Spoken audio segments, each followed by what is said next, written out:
Hello, this is the council catch-up for March 2024. We called our council meeting to order at 6:30 p.m. and played the national anthem and adopted our agenda in short order. There were no declarations of pecuniary interest or general nature thereof, and there was no in-camera session. The consent agenda included all of our minutes, so committee of the whole, public meeting minutes, special council meeting minutes, and committee of adjustment meeting minutes. So those were adopted and passed. Staff reports covered things like the zoning bylaw amendment for 981 Foster Bay Lane, grant match support for Ontario Trillium Fund, long-term care fundraising requests, which the council decided upon supporting both Sherwood Park Manor and Mapleview Lodge to the tune of $30,000 per ask. So that will be paid out of the additional proceeds from the casino funds. So it is not taken out of the tax levy. It comes from the additional funds we get from the casino. We also authorized the purchase of a 2024 Freightliner single axle pumper tanker, and that is to replace one of our aged fire trucks. We also appointed to the OPP Detachment Board Jeff Lackey, Councillor Lackey, who will be our representative sitting on the Police Services Board going forward. We had a number of information items. We had background on 405 Lyndhurst Road in Lyndhurst. The staff here at the Township Office are looking into the background of the property, the history of the property, and what we can actually do with said property, and they will bring forward their recommendations for next steps in the future. We got an update on the the Escott Hall and Springfield House project. So essentially, we have done all the design work as far as making it workable archives once again, and we have applied for additional funding from the province under the Trillium Grant program to see if we can get additional funds to do the structural work that needs to be done in order to preserve those buildings. We got our Ontario Clean Water Agency report in regards to the Lansdowne drinking water system for 2023. We also had the statement of the 2023 council remuneration and expenses. So if you want to see how much we make as council members, it's fully disclosed. All of the expenses that we have submitted over the last year is all documented there. We also received information items from the County of Renfrew in regards to the affordability of water and wastewater systems, which we ended up sending an endorsement to the County of Renfrew. It's really speaking to the small drinking water systems for villages like Lansdowne, where we have less than 300 people on a system. It can only be paid for and maintained by those who are on the system, so it becomes costly over time because these systems are very costly to maintain and repair or even increase. So we are supporting the County of Renfrew's call to action for the province to help with the costs and the affordability of these water and wastewater systems. The town of Goderich asked for a return of a combined Roma and OGRA conference, both of these conferences, so it would be the Rural Ontario Municipal Association and the Ontario Good Roads Association, used to have their conferences together. They separated them out. This was, I think, the year before I was first elected 5 years ago, and they've been separate ever since. One of the things that we noticed that when it comes to Roma, the Rural Ontario Municipal Association, it really does focus on the challenges that we face as rural municipalities versus a mid-sized city or a large city. Our problems are not unique, but they tend to be more prevalent in rural municipalities versus larger municipalities, or the struggles are a bit different. So having groups to work with within Roma works well for our municipality. And the Good Roads Association, that's a very specific arm of what we do, and it tends to be more technical in nature. We do attend both of these conferences. We divide and conquer, if you will. We have different council members attend each of them to bring back the information and make the connections and the network that we need in order to make sure that we're doing the best things for our roads and moving in the right direction moving forward, and not just staying with the old ways of doing things because it isn't necessarily serving the public anymore. So we did not support the combining of Roma and OGRA. The Township of Perry had a request to amend the Blue Box regulation for ineligible sources. This is the producer responsibility legislation that is coming into effect in 2025. And again, for a rural municipality, it's going to be more and more difficult for us to meet the guidelines that the province has set in place.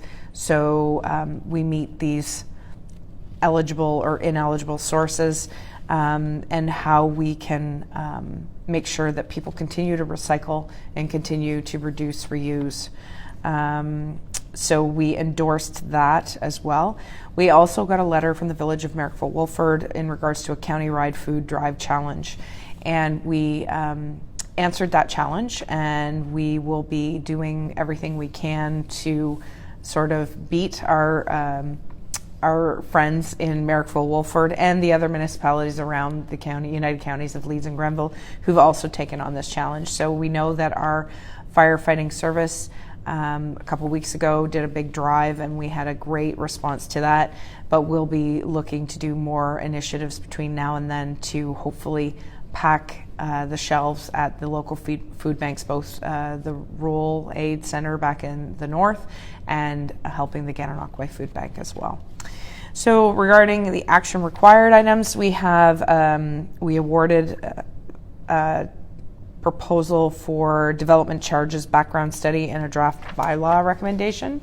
So the council approved the award of request for proposal ADM 2024-001 development charges background study and draft bylaw to Watson and Associates to be funded from the 2024 operating budget. This was something that we had anticipated doing because of the cost of water and wastewater and roads and maintenance.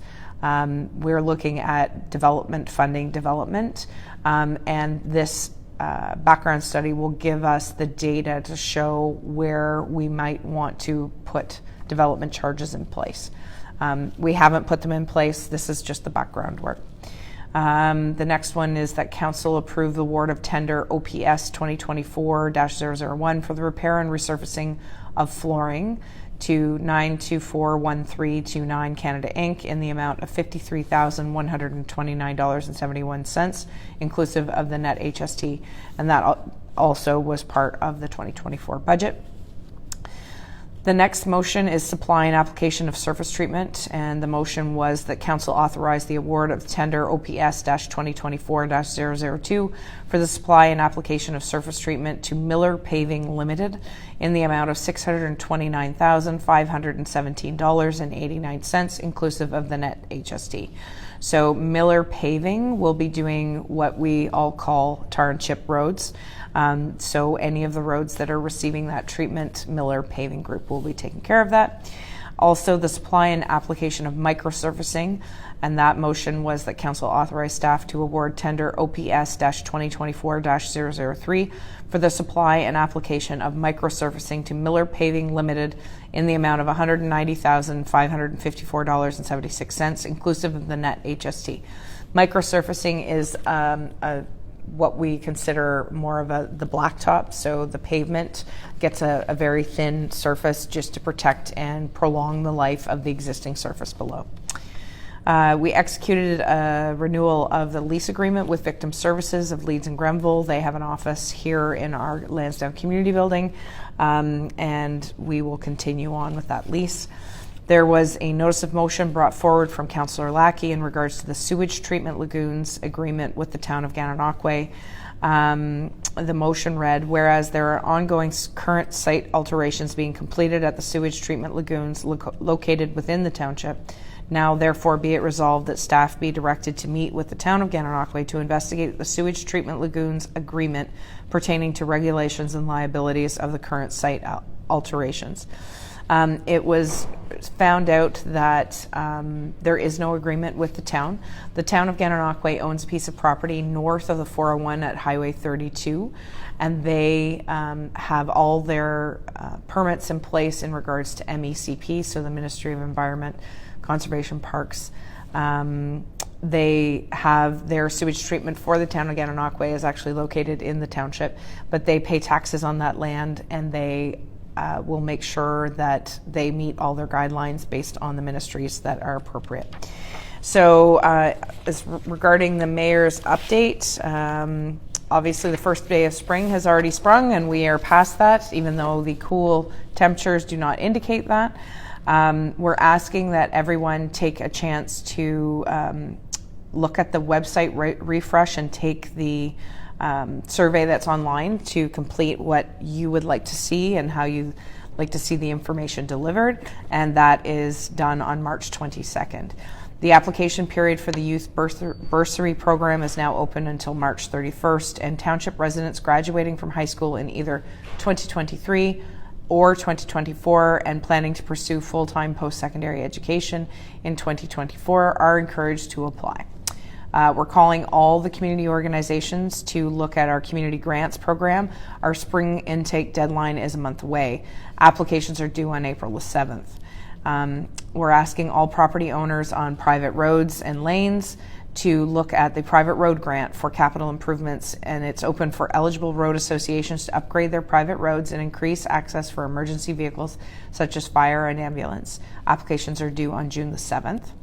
Happy Easter to all of those who celebrate, and we hope that you enjoy some time off, some rest and relaxation, and hopefully the weather will be lovely and you'll be able to get outside and enjoy some of the sunshine in the early spring. I also would like to note the passing of a resident here in Lansdowne, Mrs. Doreen Haffey. She died at the age of 96, but I feel it important to underscore her commitment to her community. She was a member of Our Ladies Auxiliary with the fire department for 47 years, also a member of the Lansdowne Agricultural Society and the Catholic Church Women's League. She was a lovely woman who was always very kind and very helpful to us in our times of need with the fire department, and our thoughts and prayers are with her family at this difficult time. I'd also like to underscore the group of individuals who have left the township of Leeds and the Thousand Islands to venture down to the Dominican Republic, who are with Firefighters Without Borders. Firefighters Without Borders is an organization that collects expired fire equipment in municipalities that no longer need it, and place it in other places that struggle to have funds in order to buy this type of gear, protective gear. So it goes sometimes to the northern Ontario places, it sometimes goes to rural Saskatchewan. It can go all over wherever the need is, but it also goes to other countries where they have little or no equipment. So Firefighters Without Borders, Carl Eggman, is a wonderful human who's dedicated his retirement, so to speak, to making lives better in every other place.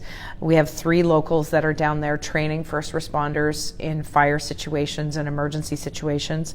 Cassie Cross, who's a United Counties Leeds and Grenville paramedic, Chris Kirkland, who I believe is a lieutenant here with Station 1, and District Chief Ian Robertson. So we thank them very much for their time and their efforts to help train those who don't have the benefit of having the structures that we have here in Canada, and specifically in our municipality. And we appreciate you taking your hard-earned vacation time to go and give back to others. So that's it for the March 2024 Council Catch-Up.